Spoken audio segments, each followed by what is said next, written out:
مورخہ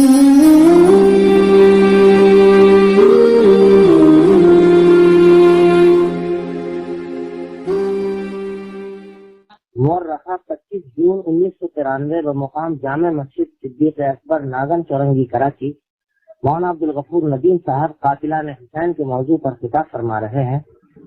ماہ محرم الحرام کی 4 تاریخ ہے۔ یہ وہ مہینہ ہے کہ جس کی پہلی تاریخ کو خسر رسول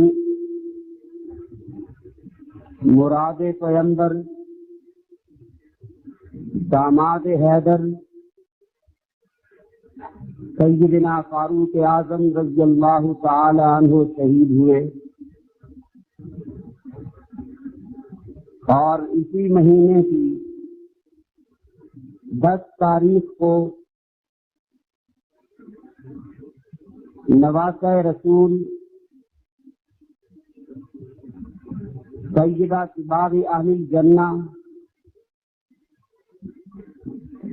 جنت کے پھول سیدنا حسین ابن علی رضی اللہ تعالی عنہ نے میدان کربلا میں اپنے 72 ساتھیوں سمیت جام شہادت نوش فرمایا۔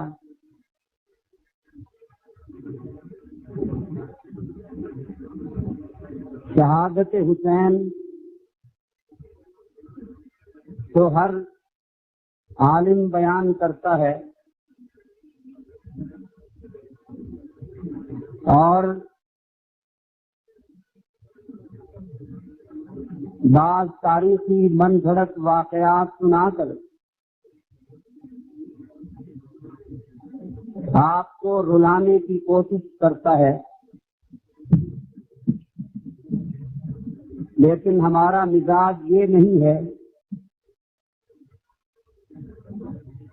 ہم محض کسی واقعے کو واقعے کے طور پر بیان نہیں کرتے، بلکہ اس واقعے سے ہمیں جو اسباق ملتے ہیں، ہمیں جو نصیحتیں ملتی ہیں، ہم ان کو بیان کرتے ہیں۔ آج کی نشست میں میرا موضوع تقریر تو کچھ اور تھا، لیکن احباب کے مسلسل اصرار کی وجہ سے میری آج کی تقریر کا عنوان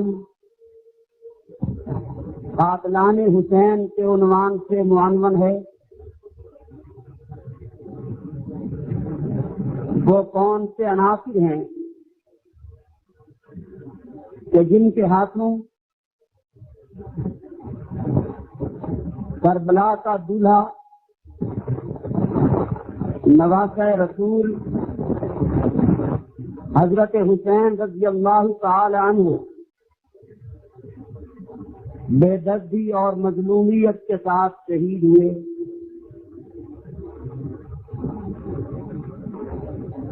اس کی ضرورت اس لیے بھی پیش آئی تاکہ آپ اس حقیقت سے آگاہ ہو سکیں کہ بعض لوگ جن کے ہاتھ اور دامن حضرت حسین رضی اللہ تعالی عنہ کے خون سے رنگین ہیں، وہ اپنے آپ کو عاشق حسین، محب اہل بیت اور شہدائے کربلا کا وارث سمجھتے ہیں۔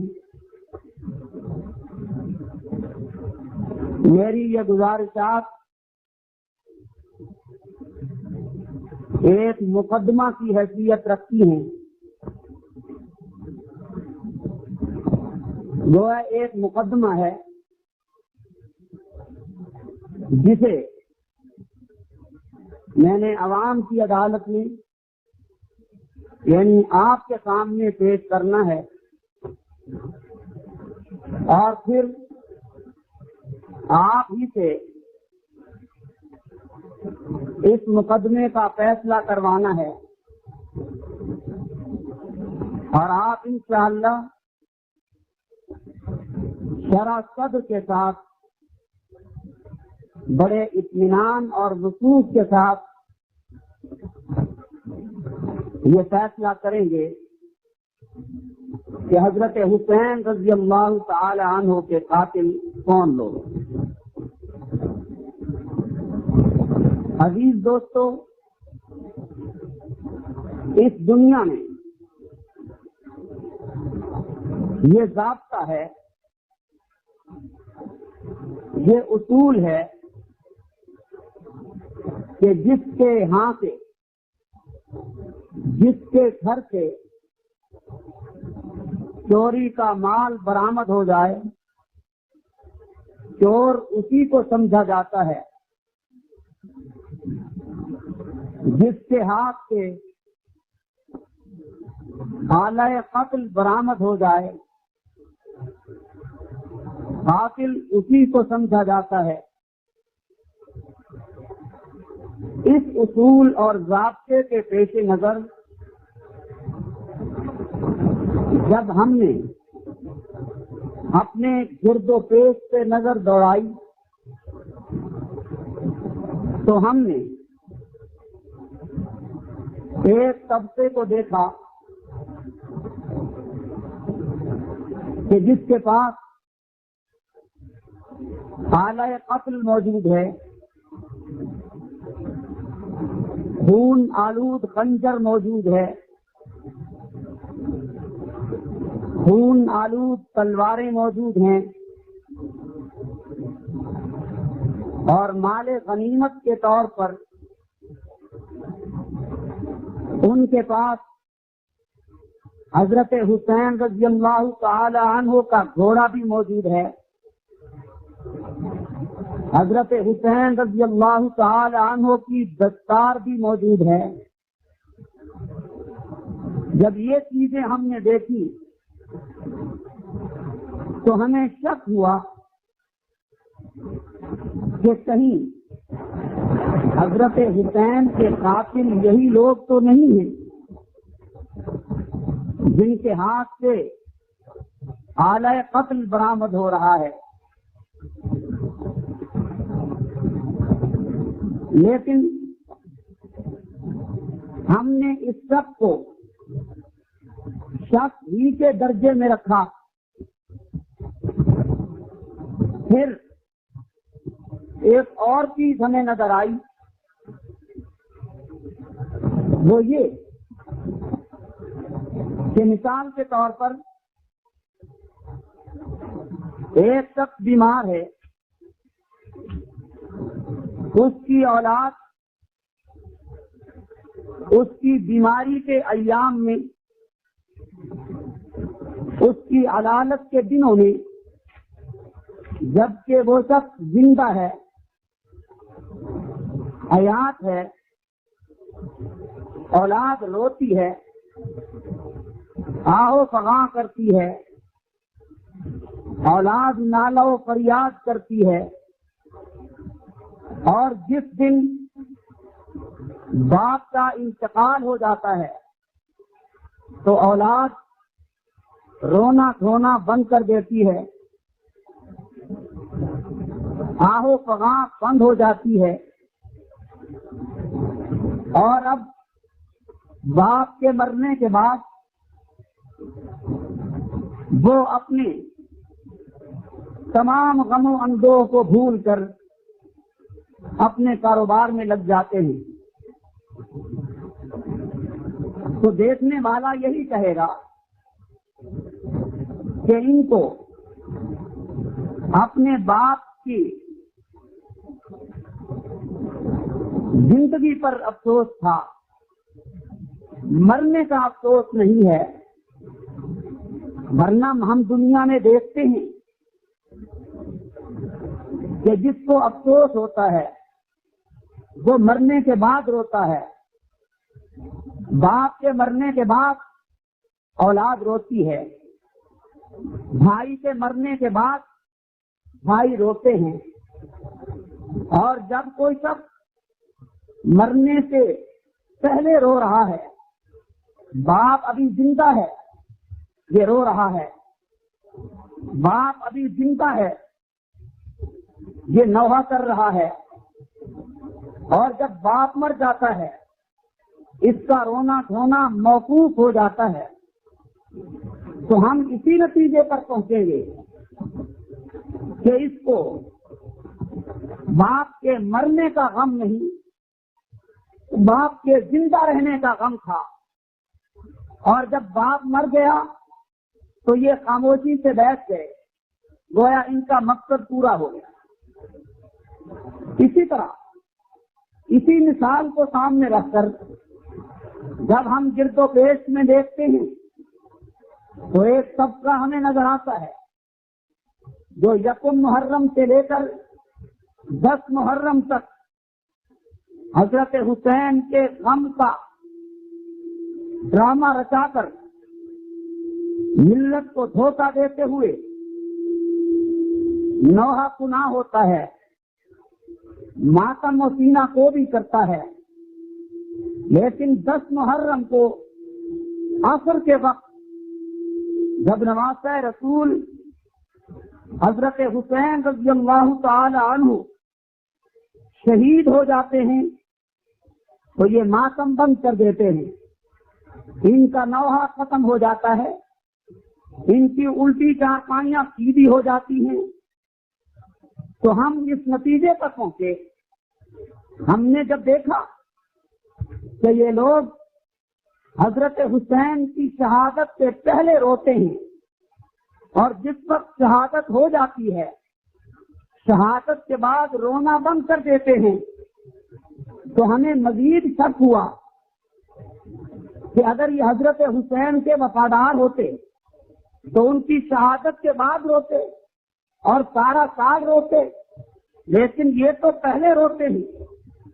پہلی دوسری محرم کو حضرت حسین زندہ ہیں یہ رو رہے ہیں، تیسری چوتھی محرم کو حضرت حسین زندہ ہیں یہ رو رہے ہیں، 5ویں 6ٹھی محرم کو، 7ویں 8ویں 9ویں محرم کو حضرت حسین زندہ ہیں یہ رو رہے ہیں، 10 محرم کو عصر کے وقت حضرت حسین شہید ہو جاتے ہیں یہ رونا بند کر دیتے ہیں۔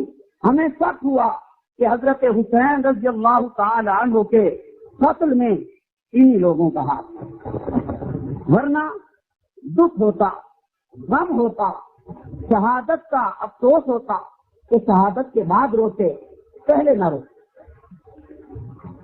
ہمیں مزید شک ہوا، پھر ان کو جب ہم نے ماتم و سینہ کو بھی کرتے دیکھا تو ہم نے سوچا کہ ذرا ہم ہسٹری میں، تاریخ میں دیکھیں کہ ان کا یہ سلسلہ شروع کہاں سے ہوا ہے۔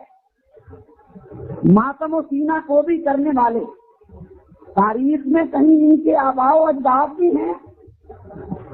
جب ہم نے تاریخ کی وردانی کی تو ہمیں آج سے 1300-1400 سال پہلے کا ایک ایسا طبقہ نظر آیا کہ جنہوں نے حضرت حسین رضی اللہ تعالی عنہ کو مدینہ میں خطوط لکھے کہ آپ کوفہ آ جائیے، ہمارا حاکم اس کو فجور میں مبتلا ہو گیا ہے، ہمارے حاکم نے دین کا حلیہ بگاڑ دیا ہے، آپ یہاں آئیے، ہم آپ کے دست حق پرست پر بیعت کرتے ہیں۔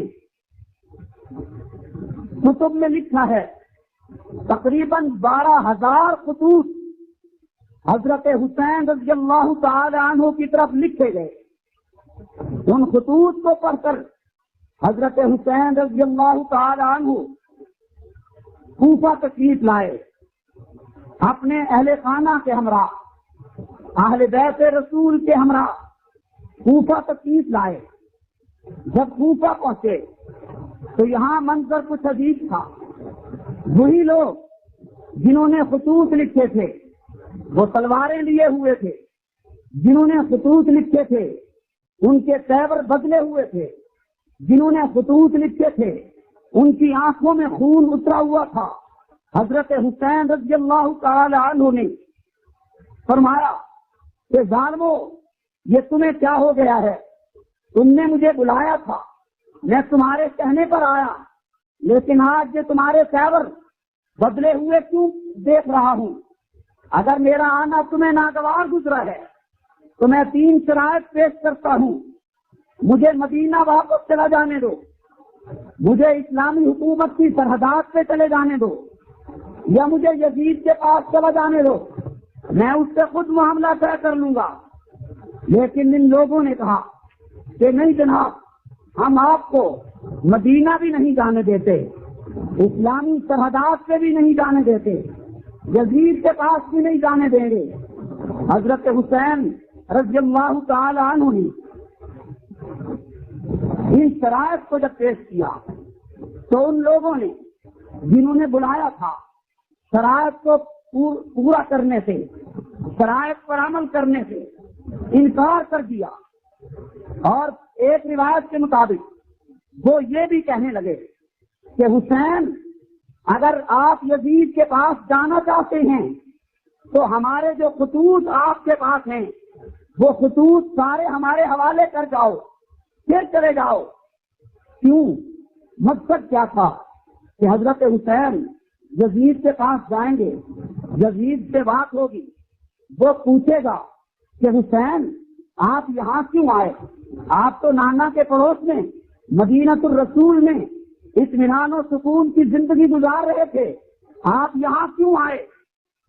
تو حضرت حسین جواب دیں گے کہ آپ کی رعایا نے میری طرف خطوط لکھے ہیں کہ آپ جس کو فجور میں مبتلا ہو گئے ہیں، آپ نے دین کا حلیہ بگاڑ دیا ہے، اس لیے ان لوگوں نے مجھے خطوط لکھے۔ یزید پوچھے گا خطوط کہاں ہیں؟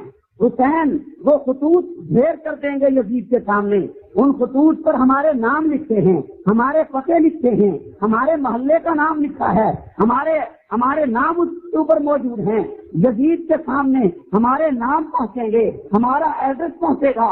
جب حاکم وقت کے پاس ہمارے نام پہنچ جائیں گے، یزید بغاوت کے جرم میں ہم سب کو تحقیق کروا دے گا۔ اس لیے حضرت حسین سے کہا خطوط ہمیں دے دو، پھر خود چلے جاؤ۔ حضرت حسین رضی اللہ تعالیٰ عنہ نے خطوط ان کے حوالے کرنے سے انکار کر دیا۔ لڑائی ہوئی، حضرت حسین شہید ہو گئے۔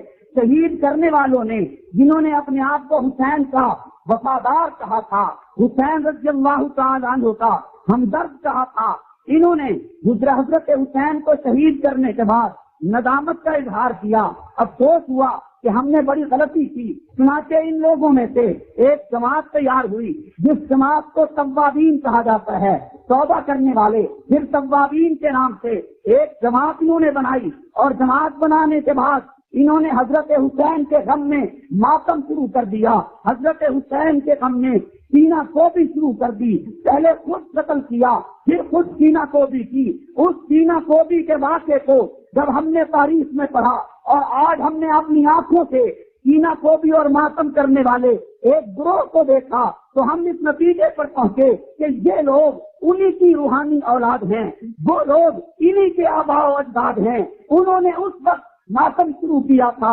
اور آج تک ان کی روحانی ذریت ماتم کرتی چلی آ رہی ہے۔ جب ہم نے یہ چیز تاریخ میں دیکھ لی تو ہمارا شک مزید یقین میں بدل گیا کہ واقعی حضرت حسین کے قاتل یہی لوگ ہیں کہ جنہوں نے پہلے قتل کر دیا اور اس کے بعد پھر ماتم و سینہ کو بھی شروع کر دیا۔ جب میرا شک یقین میں بدل گیا تو پھر میں نے یہ مقدمہ عوام کی عدالت میں پیش کر دیا، یعنی آپ کی عدالت میں نے پھر یہ مقدمہ پیش کر دیا کہ آپ بتلائیے حضرت حسین رضی اللہ تعالی عنہ کے قاتل کون ہیں۔ لیکن ابھی نہیں. لیکن ابھی تو میں نے آپ کے سامنے گواہی پیش نہیں کی. بغیر گواہوں کے آپ نے کیسے فیصلہ کر دیا؟ آپ کی عدالت میں یا کسی بھی عدالت میں جب کوئی مدعی اپنا دعویٰ پیش کرتا ہے تو عدالت کہتی ہے گواہ لاؤ، دلائل لاؤ، براہین پیش کرو. تمہارے پاس کون سے گواہ ہیں جن کی بدولت آپ کسی مخصوص طبقے کو حضرت حسین کا قاتل سمجھ رہے ہیں؟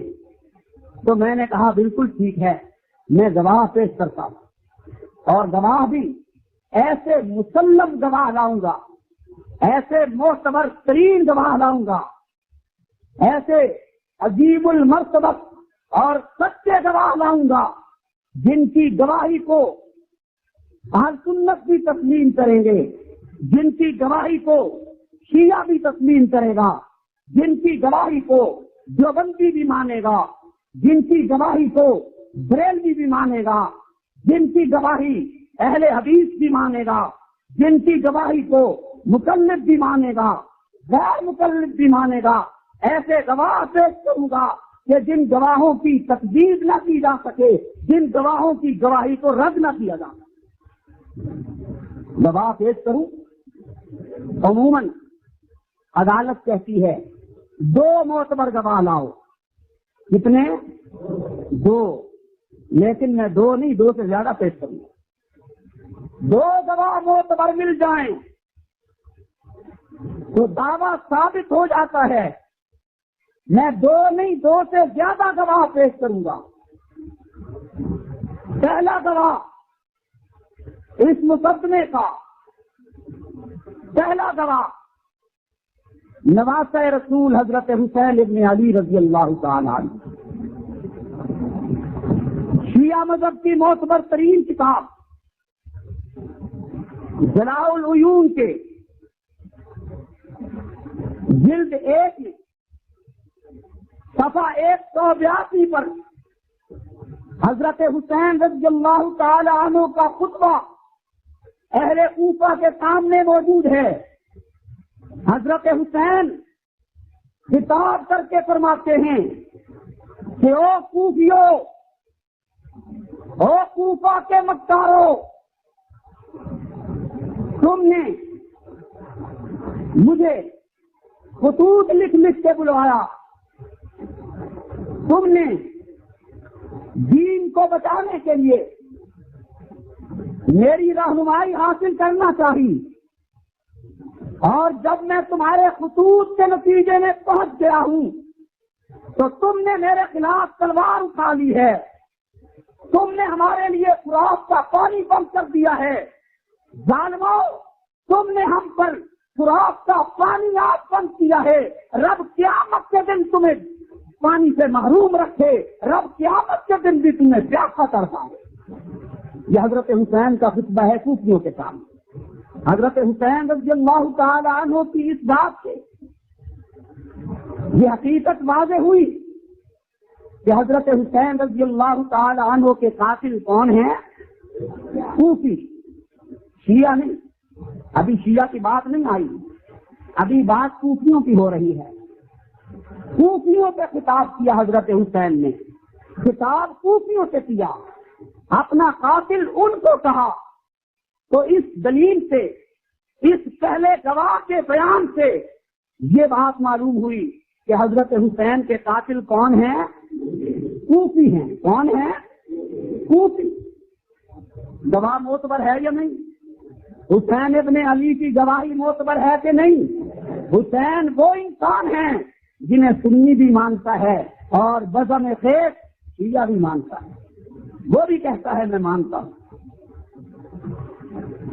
ہر فریق مانتا ہے. تو گواہی معتبر ہے یا نہیں؟ اور یہ گواہی میری کتاب میں نہیں، شیعہ کی کتاب میں ملے گی. پہلا گواہ. دوسرا گواہ اس واقعے کا حضرت زین العابدین، جو بیمار کربلا کے نام سے یاد کیے جاتے ہیں. حضرت زین العابدین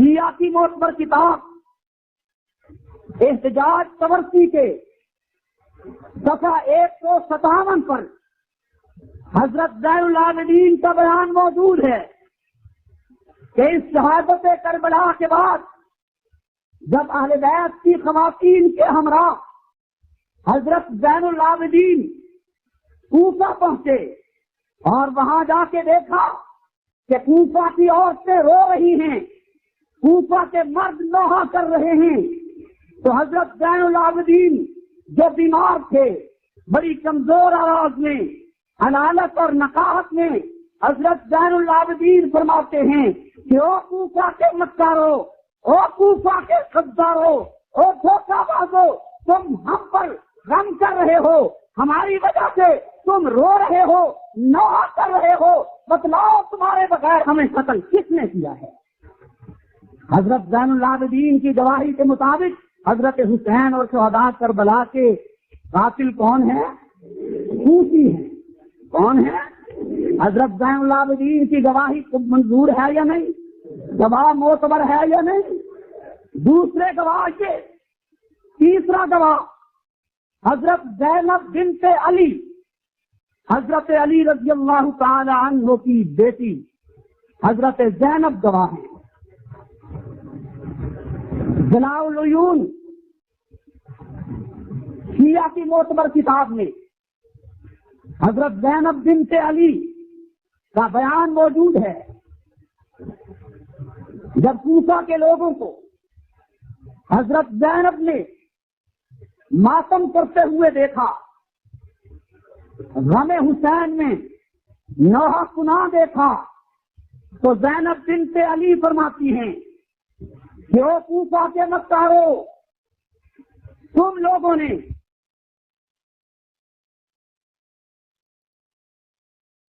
جب کوفہ کے لوگوں کو حضرت زینب نے ماتم کرتے ہوئے دیکھا، غم حسین میں نوحہ کنا دیکھا، تو زینب بنت علی فرماتی ہیں کہ او کوفہ کے مکارو، تم لوگوں نے ہمارے ساتھ زیادتی کی ہے، تم لوگوں نے ہمیں مدینہ سے بلایا اور مدینہ سے بلانے کے بعد تم لوگوں نے ہمارے ساتھ بے وفائی کی، ہمارے خون کو اپنے لیے حلال جانا، تم نے ہمارا مال لوٹا، ہمارے گھر کے افراد کو پریشان کیا، تم نے ہم پر پانی بند کر دیا، ہمارے آباء و اجداد اور ہمارے اہل بیت کے قتل کا خون آج بھی تمہاری تلواروں سے ٹپک رہا ہے، تم ماتم کرتے ہو، تم سینہ کو بھی کر کے دنیا کو دھوکہ دینا چاہتے ہو،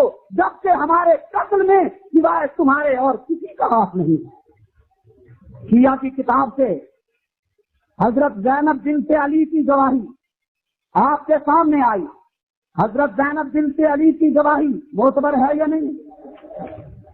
ان کی گواہی سے معلوم ہوا کہ حضرت حسین کے قاتل کون ہیں؟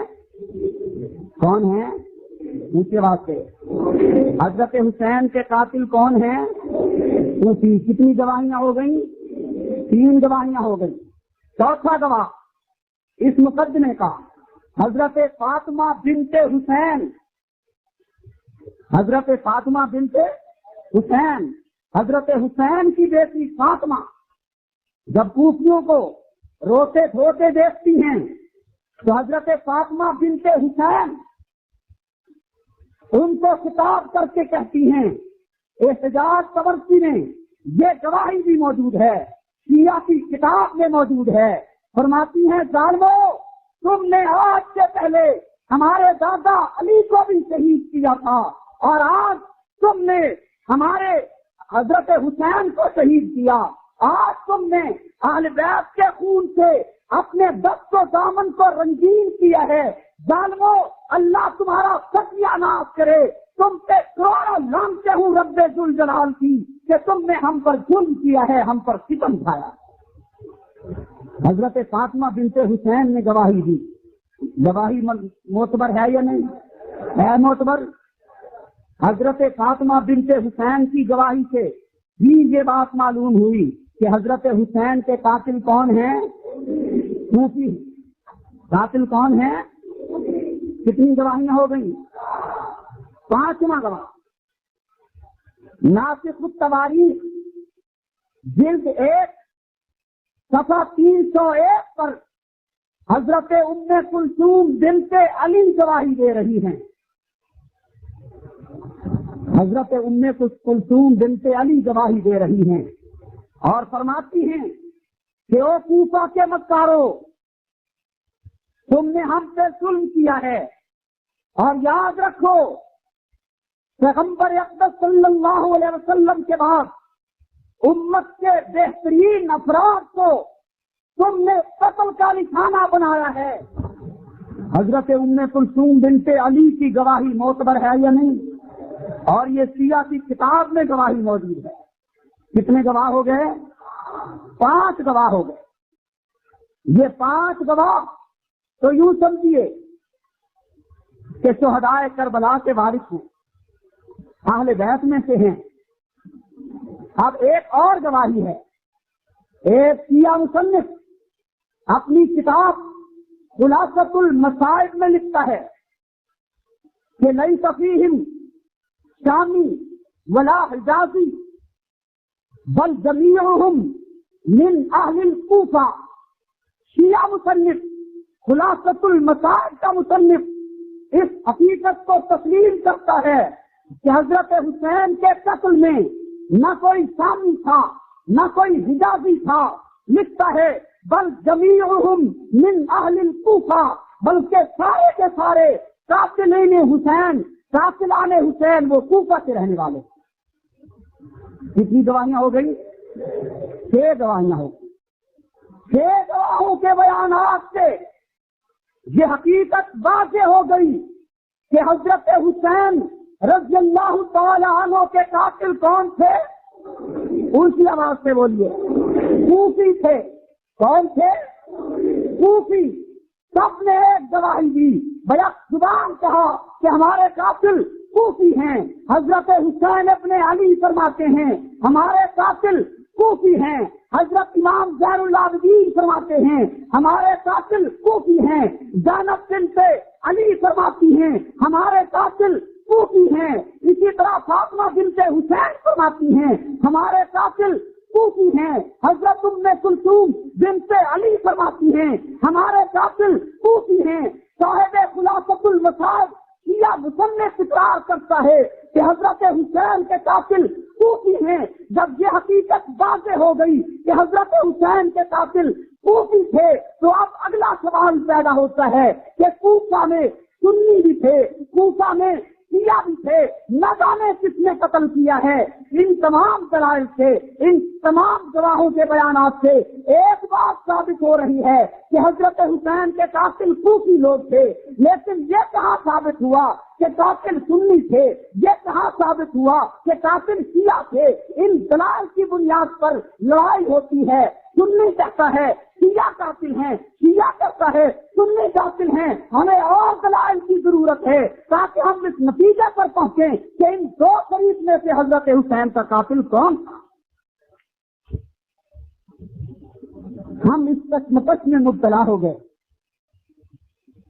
کہ 6 گواہوں کے بیانات سے صرف اتنی بات معلوم ہوئی ہے کہ حضرت حسین کے قاتل کوفی تھے. کون تھے؟ کوفی تھے. اب کوفہ میں رہنے والے سنی قاتل ہیں یا شیعہ قاتل؟ یہ حقیقت ہمارے سامنے نہیں تھی.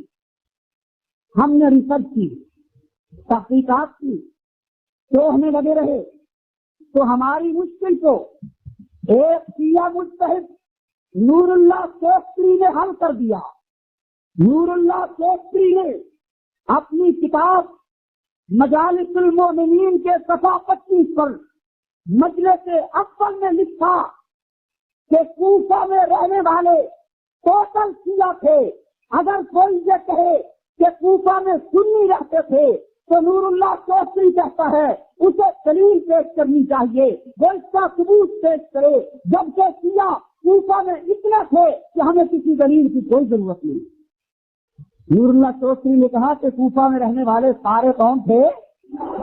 شیعہ تھے. اب کوئی یہ کہہ سکتا تھا کہ جناب یہ تو ایک نور اللہ چوستری کی بات ہے، وہ کہتا ہے کہ کوفہ کے رہنے والے شیعہ تھے، نور اللہ چوستری کو ہم نہیں مانتے، جھوٹ بولتا ہوگا، ہم اس کی بات پہ یقین نہیں کرتے۔ ایک بندہ کہتا ہے کوفہ کے رہنے والے سارے کے سارے شیعہ تھے اور تو کسی نے نہیں کہا، تو ہم اور دلیل دیتے ہیں اور گواہی دیتے ہیں۔ شیعہ کی معتبر کتاب جلاء العیون میں یہ حقیقت موجود ہے کہ جب لوگوں نے حضرت حسین کو خط لکھے، وہ خط جلاء العیون میں لکھے ہوئے موجود ہیں، ان خطوں میں لکھا ہوا ہے کہ یہ خطوط حضرت حسین کے شیعوں کی طرف سے حضرت حسین کو لکھے جا رہے ہیں۔ خیر یہ بھائی ابھی میرے عزیز دوستو بات واضح ہو گئی، 6 گواہوں کے بیانات سے ہم اس نتیجے پر پہنچے کہ حضرت حسین کے قاتل کوفی ہیں۔ نور اللہ چوستری اور جلاء العیون کے حوالے سے ہم اس نتیجے پر پہنچے کہ کوفہ میں رہنے والے سارے کے سارے شیعہ تھے۔ تو مجھے بتلاؤ کہ جب شیعہ مصنف کہہ رہا ہے کہ کوفہ کے سارے باشندے شیعہ تھے تو پھر حضرت حسین کے قاتل کون ہیں؟ اونچی آواز سے حضرت حسین کے قاتل کون ہیں؟ آج شیعہ ماتم کر کے، سینہ کوبی کر کے، آہو پہاڑ کر کے، نالو سیاد کر کے، چار پائیاں الٹی کر کے، اپنے جسم میں خنجر گھونپ کر، آگ سے ماتم کر کے، اپنے سر و سینہ کو زخمی کر کے آج ملت کو یہ دھوکہ دینا چاہتا ہے کہ ہمارا حضرت حسین کے قتل سے کوئی تعلق نہیں ہے۔ شیعہ ماتم و سینہ کو بھی کے ذریعے حقائق سے پردہ ڈالنا چاہتا ہے، اور حضرت حسین کی شہادت کا خون جو اس کے دست و دامن سے لگ چکا ہے وہ اس پہ پردہ ڈالنا چاہتا ہے، جبکہ سپاہ صحابہ پاکستان کے ہر چوک پر، پاکستان کے ہر مقام پر، ہر منبر پر، ہر مسجد میں کیا بستی بستی، شہر شہر قاتلان حسین کو بے نقاب کرنا چاہتی ہے۔ اگر ہماری زبانوں کو تم نے بند کر دیا، ہماری زبانیں اگر خاموش بھی کروا دی گئی، تو یاد رکھیے حضرت حسین کے خون کے چھینٹے تمہارے دامن پہ پڑ چکے ہیں۔ کل قیامت کا دن آئے گا، خون حسین کے چھینٹے پکار کر قاتلان حسین کی خبر دیں گے۔ قریب یارو قیام ماکر جھکے گا کتوں کا خون چھو کر، جو چپ رہے گی زبان خنجر لہو پکارے گا آگ کی کا۔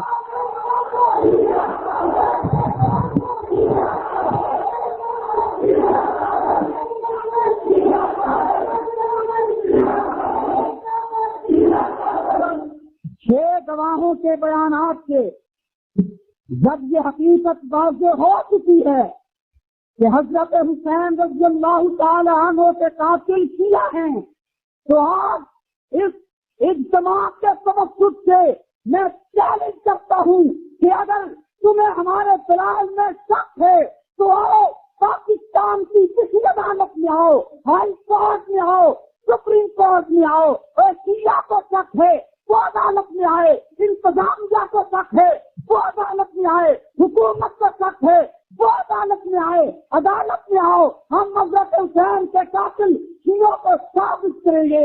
اگر ہم شیعہ کو حضرت حسین کا قاتل ثابت نہ کر سکے تو ہمیں چوک سے گولی مار دی جائے۔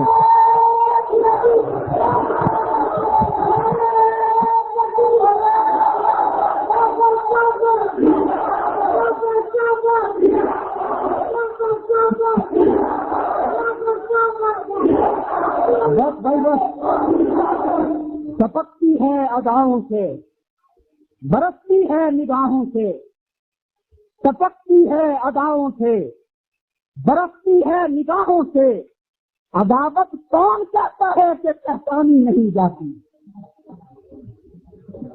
حکومت کے کاریگروں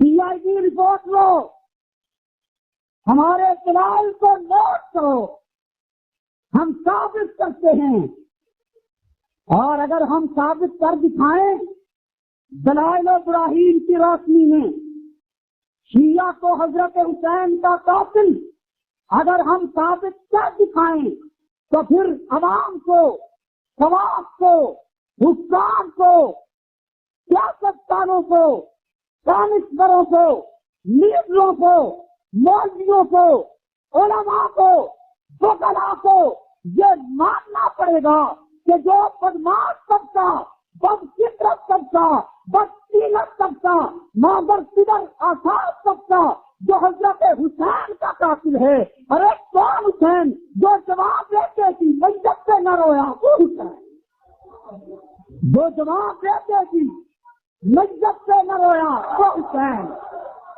خیریے بھائی، وقت نہیں ہے۔ جو جواب دیتے کہ میت سے نہ رویا وہ حسین، جس نے اپنے خون سے سرپل کو دھویا وہ حسین، جو دہشت کی آگ کے شولوں سے کھویا وہ حسین، اور جس نے سب کچھ کھو کے پھر بھی کچھ نہ کھویا وہ حسین۔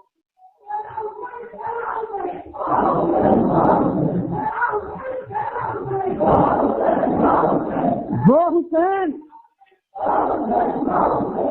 حسین کہ جنہیں پیغمبر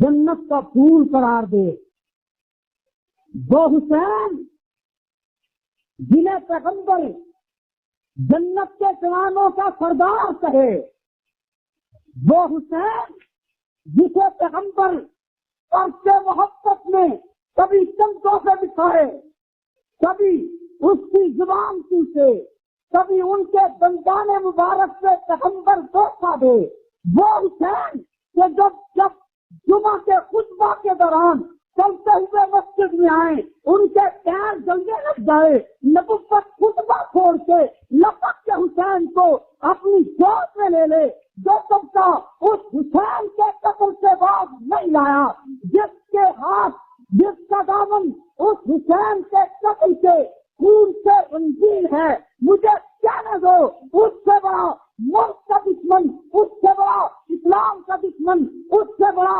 اسلام کا دشمن، اس سے بڑا مذہب کا دشمن، اس سے بڑا ملت کا دشمن، اس سے بڑا تقریر کار، اس سے بڑا دہشت گرد، اس سے بڑا فتنہ پرور، اس سے بڑا شرانگیز، اس سے بڑا امن دشمن اس کائنات کے رنگوں میں اور کوئی نہیں ہو سکتا۔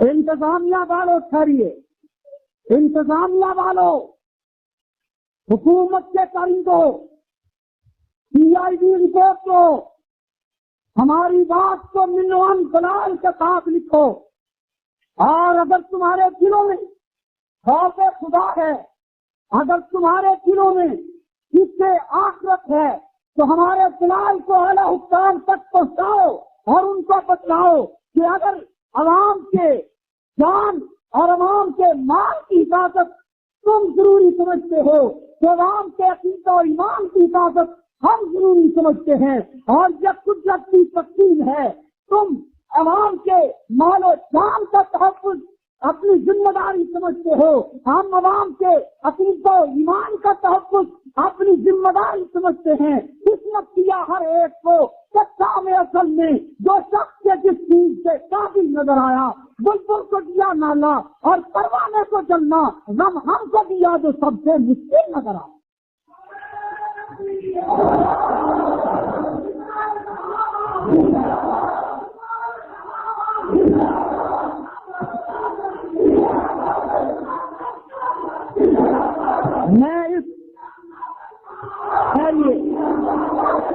میں اس اجتماع کے توسط سے کمشنر کراچی کو باخداع الفاظ میں کہنا چاہتا ہوں کہ کمشنر، جب تم دیکھتے ہو کہ کوئی شخص ملک کا دشمن ہے، جب تم دیکھتے ہو کہ فلاں شخص ملک کے امن و استحکام سے کھیل رہا ہے، جب تم دیکھتے ہو کہ فلاں انسان ملک کی جڑیں کھوکھلی کر رہا ہے تو تم نوٹس لیتے ہو، تم اس کا حساب لیتے ہو، تم گرفتار کرتے ہو۔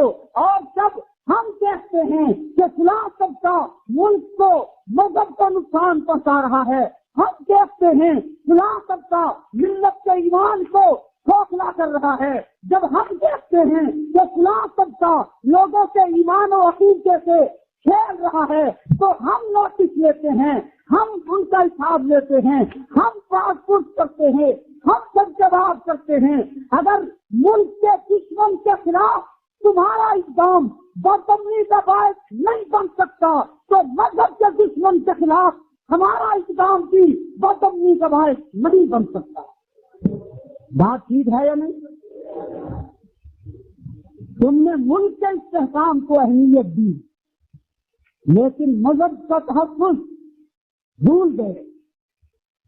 جب سے میں پوری جرأت سے کہتا ہوں، ڈنکے کی چوٹ کہتا ہوں کہ ملک کا استحکام ممکن نہیں ہے جب تک کہ مذہب کا استحکام یقینی نہ بنایا جائے۔ ملک کی بقا ممکن نہیں ہے جب تک کہ مذہب کو بقا حاصل نہ ہو۔ ملک کا تحفظ ممکن نہیں ہے جب کہ مذہب کا تحفظ ممکن نہ بنایا جائے۔ ہم ملک کا نہیں بلکہ مذہب کا بھی تحفظ کر رہے ہیں، اور یقین جانیے حکمرانوں، اگر ملک کے ساتھ ساتھ مذہب کے تحفظ کو تم یقینی نہیں بناتے ہو تو ملک کا استحکام اور سالمیت کی کوئی ضمانت نہیں ہے کہ ضمانت مذہب نہیں تو پھر ملک کو ہم کیا کریں گے؟ ہمیں وہ ملک نہیں چاہیے جس میں مذہب کا کوئی تحفظ نہ ہو، وہ ملک ہمیں عزیز نہیں۔ مذہب کا تحفظ بنیادی بات ہے، اور ہم مذہب کا تحفظ کر کے ملک کی سالمیت کا تحفظ کر رہے ہیں، اور تم ہماری راہ میں رکاوٹ ڈال کر ملک کی سالمیت کو داؤ پہ لگا رہے ہو۔ یاد رکھو، سپاہ صحابہ کے کارکن اب میدان عمل میں کود چکے ہیں، سپاہ صحابہ اپنی تحریک کا آغاز کر چکی ہے۔ اب تمہاری ہر رکاوٹ کو توڑا جائے گا، تمہارے ہر غیر اسلامی ضابطے کو پاؤں تلے روندا جائے گا۔ اگر تم نے بدماشی کرنے کی ٹھان لی ہے تو ہم سے وفا کی توقع مت رکھو۔ اگر تمہاری طرف سے اینٹ آئے گی تو ہماری طرف سے پتھر آئے گا۔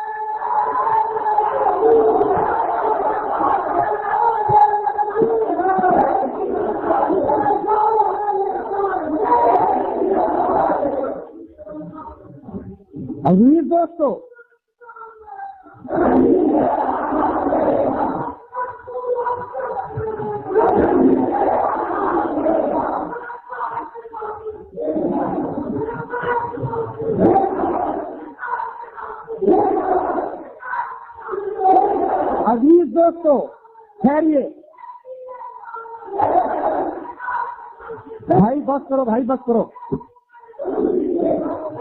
بھائی، ان کو بٹھاؤ۔ عزیز دوستو، محرم میں امن کے حوالے سے ہمیں جلوس کی پرمیشن نہیں دی گئی کہ جناب امن خراب ہو جائے گا۔ اکثریت کو ناراض کر کے، اقلیت کو خوش کر کے کمشنر کراچی میں امن قائم کرنا چاہتا ہے، جبکہ ہم یقین سے چاہتے ہیں جب تک تم اکثریت کو خوش نہیں کرو گے، اکثریت کے مطالبات کو تسلیم نہیں کرو گے، کراچی میں امن کی کوئی ضمانت نہیں ہے۔ کوئی ضمانت؟ تم نے جلوس کی اجازت نہیں دی، اور شاید یہ سمجھا کہ میری اجازت نہ دینے سے کچھ نہیں ہوگا۔ ہم گزشتہ 4 سالوں سے پرامن طریقے سے درخواستیں دیتے چلے آ رہے ہیں کہ جناب ہمیں پرمیشن دو۔ یکم محرم کو یوم فاروق اعظم کے موقع پر حکومت عام تعطیل کا اعلان نہیں کرتی، ہم حکومت کی اس سوچ کے خلاف احتجاج کرنا چاہتے ہیں۔ 4 سالوں سے ہم پرمیشن دینے کی کوشش کر رہے ہیں، لیکن کمشنر جواب یہ دیتا ہے کہ جناب 4 سالوں سے جب میں نے تمہیں پرمیشن نہیں دی ہے تو اب تم کیا لینے آئے؟ کیا ہم پاکستان کے شہری نہیں ہیں؟ کیا ہم شہری ہے بھائی؟ کیا ہم پاکستان کے شہری نہیں ہیں؟ کیا ہم پاکستان میں نہیں بستے؟ کیا ہمیں پاکستان میں اپنے تخیلات اور اپنے نظریات اور اپنے ماں کی زمین کا اظہار کرنے کی اجازت نہیں ہے؟ پھر تم نے دیکھا، تم نے پرمیشن نہیں دی، ہمارے کارکن مزار قائد پر مظاہرے کے لیے میدان میں آئے ہیں کہ نہیں آئے ہیں نا؟ مزے کی بات یہ ہے کہ ہمارے کارکن وہاں پہنچے، ہم نے پوچھا کہ بھائی یہاں کیسے بیٹھے ہو، ابھی جلوس تو نہیں نکل رہا؟ تو کارکن جواب دیتے ہیں کہ جناب ہم جلوس کے لیے نہیں آئے، ہم گرفتاری دینے آئے ہیں، ہم تو ہتھکڑی پہننے کے لیے آئے ہیں۔ اور کراچی کمشنر، جن کارکنوں کا جذبہ یہ ہو، جن کارکنوں کے عقائد یہ ہوں کہ ہتھکڑی پہننا وہ اپنی سعادت سمجھتے ہوں، تو الٹا لٹکتا ہے، ان کے عقائد کو تو متزلزل نہیں کر سکتا۔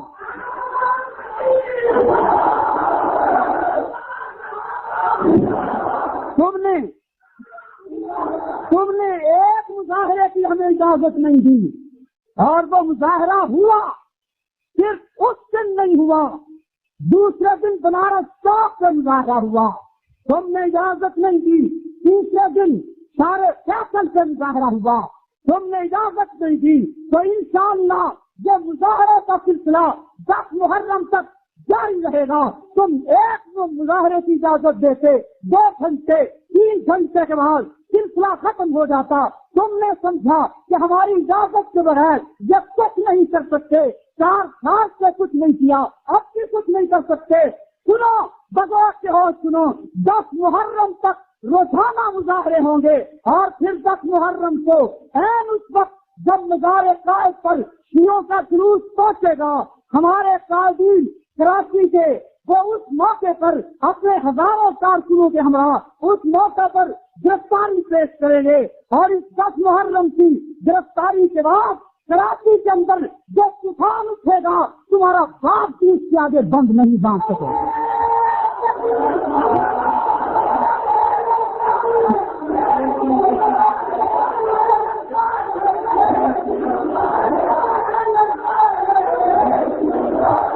عزیز دوستو،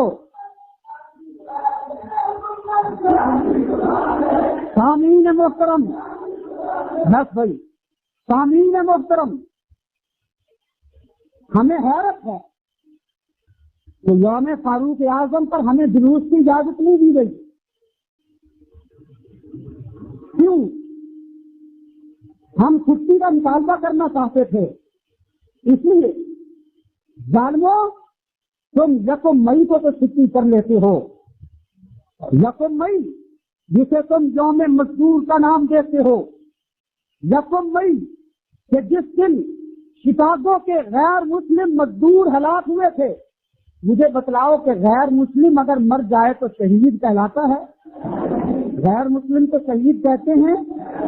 شکاگو میں 1 مئی کو غیر مسلم مزدور مرے، اور تم نے ان غیر مسلموں کو شہادت کا درجہ دے کر 1 مئی کو چھٹی کا اعلان کر دیا، اور پاکستان کی نئی نسل کے دلوں میں ان غیر مسلم مزدوروں کی عظمت بٹھا دی۔